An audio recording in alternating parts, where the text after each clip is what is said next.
Bonsoir à toutes et à tous et bienvenue dans ce nouveau journal sur TV Vendée. Nous sommes le lundi 14 octobre et voici les titres de cette édition.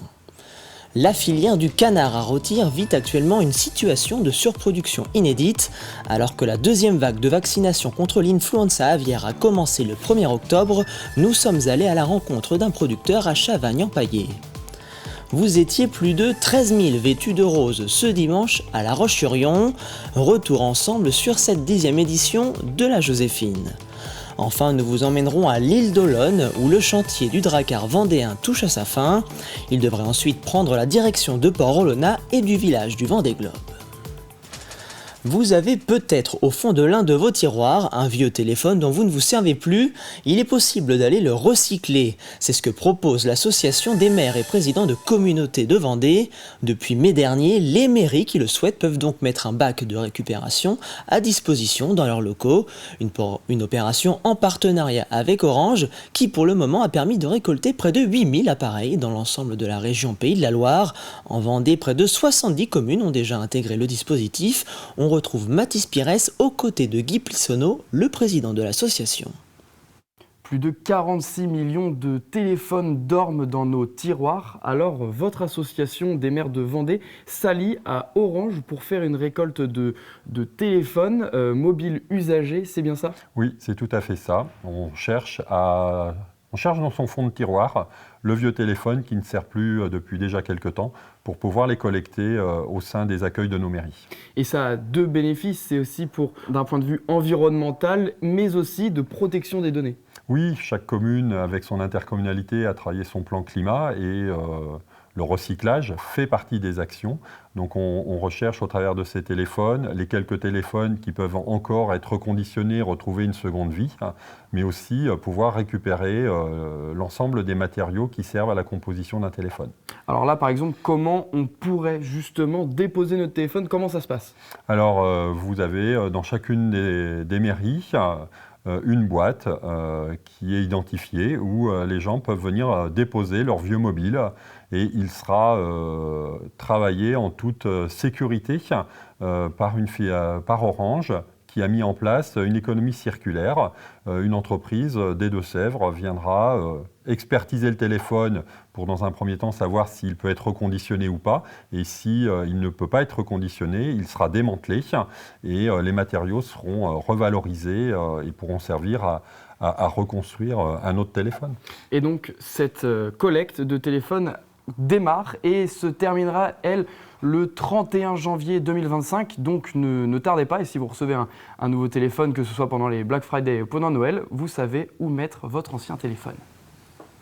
La deuxième vague de vaccination contre l'influenza aviaire a démarré le 1er octobre dans les élevages de volailles du département. La Vendée avait été durement touchée par les précédents épisodes épidémiques de 2021 et 2022. Cette campagne de vaccination 2024 se déroule pour l'instant sans encombre sur le plan sanitaire, mais la filière du canard à rôtir connaît une situation de surproduction inédite aux répercussions économiques importantes. Reportage Louise Viadger. Les canetons sont bien présents dans l'élevage de Pierre-Jean à Chavagne-en-Paillé. Pourtant, la filière du canard à rôtir est en crise avec l'épidémie de grippe aviaire. Les éleveurs font face à une situation de surproduction inédite à cause du vide sanitaire. Quand je me suis installé, on était basé sur des prévisionnels pour qu'en fait, on tourne un minimum et puis qu'on puisse en fait, rentabiliser notre bâtiment. Parce que moi, j'ai quand même un gros investissement là, sur le dos. Et en fait, suite à cette crise qu'on a, on a des vides allongés. Les bâtiments des éleveurs ne tournaient pas lors des périodes à risque d'octobre à avril. La production a alors dégringolé, ce qui les a fait disparaître des étals. Mais aujourd'hui, la surproduction, c'est 6000 tonnes de stock de filets qui s'est accumulé, du jamais vu. Alors forcément, Pierre-Jean est inquiet pour l'avenir. Il n'y a pas trop de visibilité tout pendant que l'inflation elle est là. Tel qu'il soit, l'aliment coûte plus cher, le gaz a coûté plus cher. Et donc c'est pour ça qu'aujourd'hui, en fait, on a un canard qui coûte plus cher que certains autres pays au sein de l'Union européenne. Après une telle période d'absence, le secteur a perdu des clients, notamment dans la restauration qui représente 20% de leurs ventes. Le défi est donc énorme pour reconquérir les marchés. C'est une démarche au niveau interprofessionnel avec, entre autres, la grande distribution pour faire une mise en avant de notre produit, la filière canard à rôtir. est une viande rouge et elle fait partie du patrimoine gastronomique français. Et on est dans ces discussions pour sauver cette filière. Outre la production, l'accouvage et l'abattage subissent également les conséquences de cette crise, d'autant que la filière est très présente en Vendée. On représente 44-45% de la production au niveau des Pays de la Loire. La Vendée représente 27% de la production nationale du canard à rôtir. Donc on est vraiment très impacté parce que c'est l'historique de notre production. Le comité interprofessionnel du canard à rôtir espère un rendez-vous avec la ministre de l'Agriculture dans les prochains jours. Le village du Vendée Globe ouvre ses portes au public ce samedi 19 octobre. En attendant, l'effervescence monte au Sables d'Olonne et les skippers qui seront au départ de la 10e édition de la course peaufinent leur préparation à l'occasion de dernières sorties en mer. C'est le cas par exemple de Sébastien Simon qui a croisé Grégoire de Châtillon en fin de semaine dernière sur les pontons de Port-Olona. Le bateau, je pense qu'il est presque prêt, le skipper aussi. J'ai vécu de sacrées péripéties dernièrement, mais pour autant ma détermination reste bien présente, même peut-être renforcée. Voilà, évidemment, j'ai envie de réaliser ce rêve de Vendée Globe, j'ai envie de franchir la ligne d'arrivée, j'ai envie d'aller au bout de cette aventure. Je pense qu'on a mis tout en œuvre pour y arriver. Voilà, maintenant ça va être un long chemin et surtout j'ai envie de savourer les instants qui me séparent du départ du Vendée. Parce que c'est aussi de belles émotions et j'ai pas envie de passer au travers. Et le groupe Dubreuil fait partie de nouveaux sponsors du Vendée Globe. Il s'est engagé comme sponsor principal de Sébastien Simon avec des ambitions bien précises. Alors l'ambition, c'est déjà que Sébastien revienne entier et en bonne santé, parce que c'est quand même une aventure exceptionnelle où malheureusement par le passé, comme on sait, il y a eu quand même quelques drames. Donc même si les bateaux ont progressé, c'est quand même une course où il faut être excessivement prudent. Bon, après qu'il nous ramène notre bateau, ce serait mieux. Et qu'il termine le Vendée Globe, c'est l'objectif principal qu'on a, puisque effectivement Sébastien avait été frustré sur son dernier Vendée Globe alors qu'il était 4e, il avait été obligé d'abandonner. Donc là, l'objectif, on a fiabilisé le bateau, on est peut-être un peu plus lourd que les autres, on emmène beaucoup de pièces de rechange, beaucoup de possibilités de réparation. On a déjà des scénarios en tête si jamais on casse. Et donc l'objectif principal, c'est d'effectivement, courant janvier, de franchir la ligne d'arrivée au Sables d'Olonne. C'est une immense vague rose qui a de nouveau déferlé dans les rues de La Roche-sur-Yon ce dimanche matin pour la 10e édition de la Joséphine, l'apothéose d'une semaine de mobilisation qui a eu lieu un peu partout en Vendée. Pour la lutte contre le cancer du sein, vous étiez 13 000 femmes hier à vous élancer sur le parcours de 5 km en courant ou en marchant. Et c'est aussi tout un village pour parler prévention et informer sur la maladie qui a été ouvert à La Roche-sur-Yon, une mobilisation qui a permis de récolter 186 317 €. Je pense que les choses ont bougé parce que la médiatisation d'Octobre Rose a vraisemblablement fait prendre conscience aux femmes de l'importance en fait du dépistage, de l'importance de l'autopalpation. Et clairement, cette médiatisation en fait, d'Octobre Rose a certainement fait bouger les choses. Et c'est tant mieux. Il n'y a pas que les mamans, il y a les sœurs, les cousines, il y a les papas, enfin voilà. Et du coup, on ose se montrer aujourd'hui. Grâce à la Joséphine, je pense que les personnes qui viennent, elles viennent en sachant pertinemment qu'elles peuvent avoir un cancer. Donc c'est de moins en moins tabou.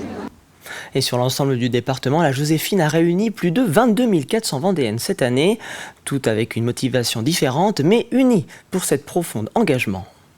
Ça a beaucoup évolué, il y a de plus en plus de monde, donc voilà, c'est magnifique. La musique, l'échauffement, il y a une générosité humaine. Déjà, il y a beaucoup plus de monde, clairement, on le voit bien, et encore ce matin, d'autant plus ce matin.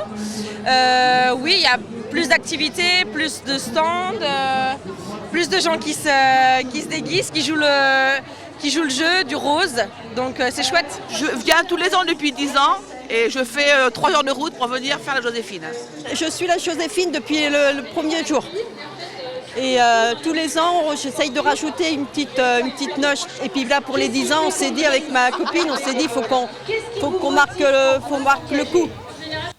C'est un chantier colossal de 3 ans que vont terminer ces passionnés à l'île d'Olonne. Le Drakkar vendéen devrait bientôt être mis à l'eau. Il va rejoindre Port-Olona et les IMOCA qui prendront le départ du 10e Vendée Globe, un bateau musée en hommage aux Vikings qui sera accessible durant toute la période du village. Grégoire de Châtillon.